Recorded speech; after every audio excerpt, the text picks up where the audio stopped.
Your dog finally got what it deserved, Janet said over the phone, her voice full of satisfaction. Now my cats can visit without that monster bothering them. I gripped the steering wheel tightly, speeding to the emergency vet. My heart pounded as I thought of Max, my 3-year-old German Shepherd. He had collapsed after breakfast, the same meal my mother-in-law, Janet, had prepared that morning. "What'd you do to Max?" I asked, my voice shaking with anger. "Oh, just a little something to calm him down," she said casually. "They'll be fine. Maybe next time you'll train your dog properly." I couldn't believe what I was hearing. Janet had always disliked Max, but this was beyond anything I imagined. Max wasn't just a pet. He had been my comfort after my husband, Mike, and I lost our baby. But Janet never understood. She hated Max, saying he was a poor substitute for the grandchild she would never have. As I reached the clinic, the staff rushed out with a gurney. "Mrs. Mitchell," Dr. Santos greeted me. "We need to run tests right away. Do you know what happened?" I swallowed hard, explaining how Max had collapsed and how Janet had just called, bragging about putting something in his food. Dr. Santos's face darkened. "We need to document everything. This is a crime." My phone buzzed with messages from Janet. "Dogs are replaceable. Maybe now you can focus on giving me real grandchildren. Mike never wanted that mutt anyway." I forwarded the messages to the vet, then called Mike. My hands were shaking. "Anna? What's wrong?" he asked. "Your mother poisoned Max," I said. She just admitted it. Silence. Then finally, that's impossible." "Check your messages." I recorded her call. He exhaled sharply. "I'm on my way." Dr. Santos returned with x-rays. "We found small capsules in Max's stomach. We're sending them to the lab." This was done on purpose. "Will he survive?" I asked, my voice breaking. "We caught it early, thanks to you." "But Anna," she leaned in, "this isn't just about Max. People who do this often escalate. You need to be careful." Mike arrived, his face pale as he looked at the evidence. "I never thought. I knew Mom didn't like Max, but this." "She didn't just dislike him, Mike," I said, pulling away from his touch. "She tried to kill him. She enjoys hurting people." My phone buzzed again. Another text from Janet. "A dog isn't a child, Anna. Time to grow up." I showed it to Mike. His expression hardened. "The police will want to talk to her," I said. He nodded. "Good. It's time someone stopped her." Janet thought she could get away with it, but she had no idea this was just the beginning. The next few days passed in a blur of police reports, veterinary updates, and increasingly unhinged messages from Janet. Mike had moved us into a hotel temporarily, worried his mother might try something else while Max recovered at the animal hospital. "The lab results are back," Dr. Santos said during our morning update call. "We found a combination of prescription medications in those capsules. Some were pet medications, but others," she paused significantly, "others were human prescription drugs. Very specific ones." I sat up straighter. "What does that mean?" "It means your mother-in-law didn't just use random poison. These were carefully selected medications, some of which require special authorization to obtain. We've shared the findings with the police, and they're particularly interested in how she accessed these drugs." The implications hit me like a truck. Janet worked as a receptionist at a medical clinic. Had she been stealing medications? The thought made me sick. Mike was meeting with a detective when I arrived at the animal hospital to visit Max. My normally energetic shepherd was still weak, but his tail wagged when he saw me. Dr. Santos had said he was lucky. If I hadn't noticed his symptoms so quickly, the outcome could have been devastating. "Mrs. Mitchell," Detective Parker greeted me, his notebook open.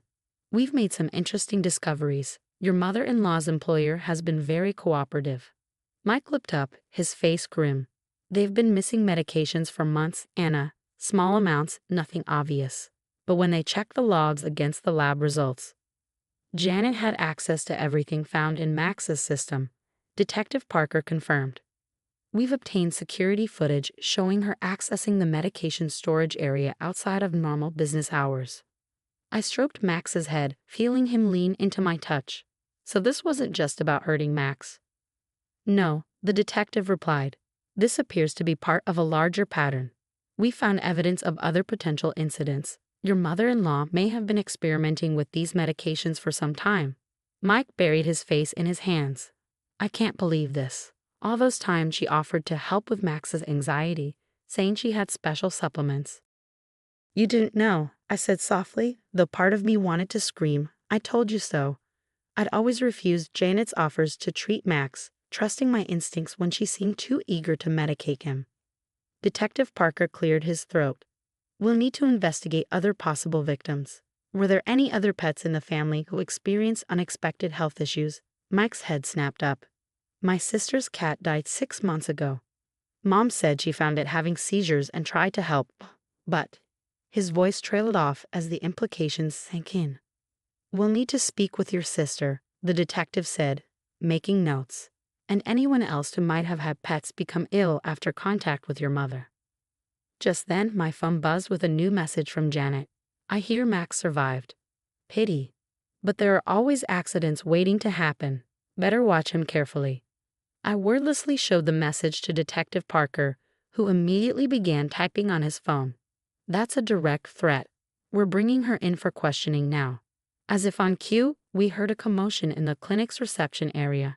Janet's voice carried clearly. I'm here to check on my granddog. How dare you try to keep me away? Mike moved to block the door while Detective Parker stepped out.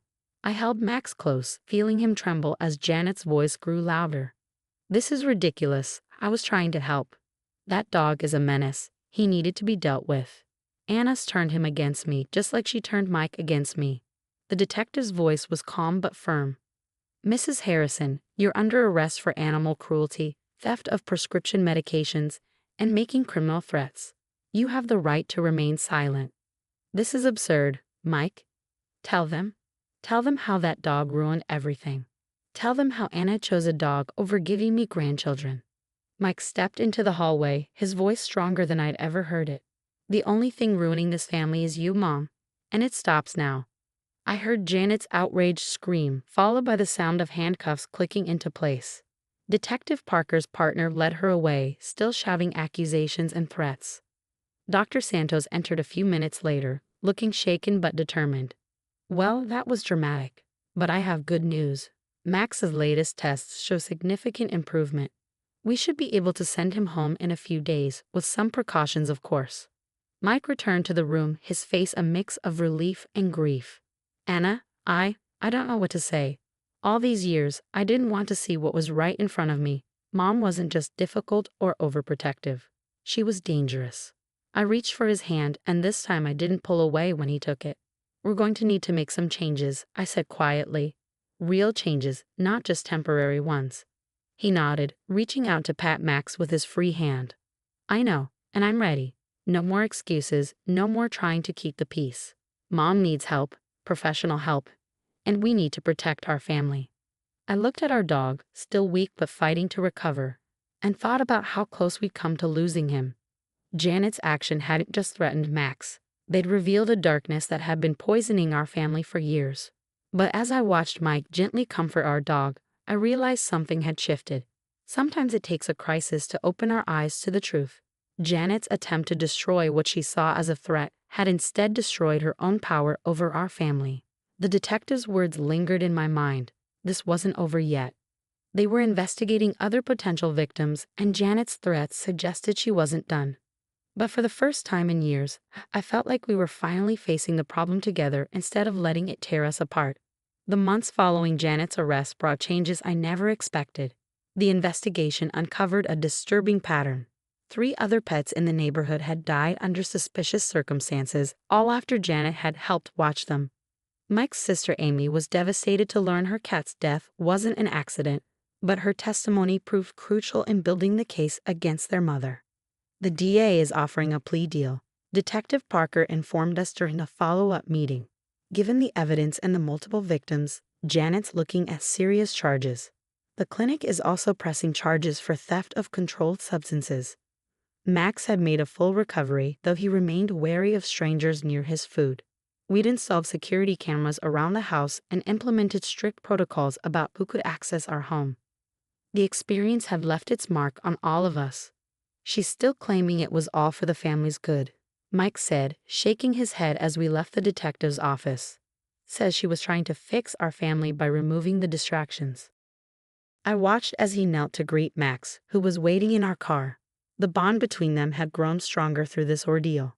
Mike had finally seen his mother's true nature, and with that recognition came a determination to protect what really mattered. The court date arrived on a crisp autumn morning. Janet sat at the defendant's table, looking smaller somehow without her usual air of superiority. When she turned to look at us, I expected to see anger or blame in her eyes. Instead, I saw something that chilled me more: calculation. Before the court accepts this plea, the judge began. Does the defendant wish to make a statement? Janet stood, her hands clasped demurely in front of her.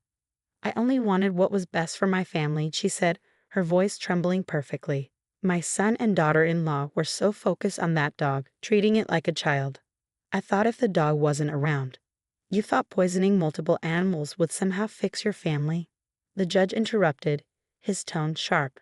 The court has evidence of at least 4 victims, Mrs. Harrison. This wasn't a moment of weakness. This was a calculated pattern of cruelty. The sentence came down harder than we expected. 3 years in prison, mandatory psychiatric evaluation, and a lifetime ban on working in medical facilities or owning pets. Janet's practiced composure finally cracked. This is your fault, she screamed as they led her away. If you'd just given me grandchildren instead of wasting time with that stupid dog. Mike stood up, his voice carrying clearly across the courtroom. No, Mom, this is your fault. And until you understand that, we can't have you in our lives. Outside the courthouse, Amy approached us with tears in her eyes. I'm so sorry I didn't believe you about Mom sooner, she told me, hugging me tight. Thank you for stopping her before she could hurt anyone else. Life gradually settled into a new normal. We moved to a house with a large fenced yard where Max could play safely. Mike started therapy to process his complicated feelings about his mother. Slowly, we began to heal. One evening, as we watched Max chasing fireflies in the backyard, Mike turned to me with a serious expression. You know what I realized? He said softly. Mom was wrong about everything. Max didn't prevent us from having a family. He helped us create one. He showed us what unconditional love really looks like. I leaned against him, thinking about how far we'd come. He also showed us how to recognize when someone doesn't have our best interests at heart, I added. Janet still writes sometimes, always with the same manipulative undertones. Her latest letter claimed she's found God in prison and wants to reconcile. We file each letter with our lawyer, maintaining the paper trail while keeping our distance. Max continues to thrive, his protective instincts now channeled into gentle care of our newest family member, a baby girl who arrived last spring. He keeps a watchful eye on her, just as he did for us when we needed him most. The security cameras remain, and we're still careful about who we trust with our family's care. Some might call it paranoid, but we learned the hard way that sometimes the biggest threats come from those who claim to love us most. Yesterday, I found Mike in the nursery, watching as Max lay protectively by the baby's crib. You know, he said quietly, I used to think Mom was right about what a family should look like. But now I understand. Family isn't about meeting someone else's expectations. It's about protecting the ones you love, whether they walk on 2 legs or 4. Looking at them, my husband, our dog who survived poisoning to become a guardian, and our daughter sleeping peacefully, I knew he was right. Janet had tried to destroy what she couldn't control, but instead she'd only made us stronger. Our family wasn't what she wanted, but it was exactly what we needed. Sometimes the worst betrayals lead us to our best decisions. Janet's attempt to fix our family had failed, but in its place, we'd built something genuine, something strong. And this time, we knew how to protect it.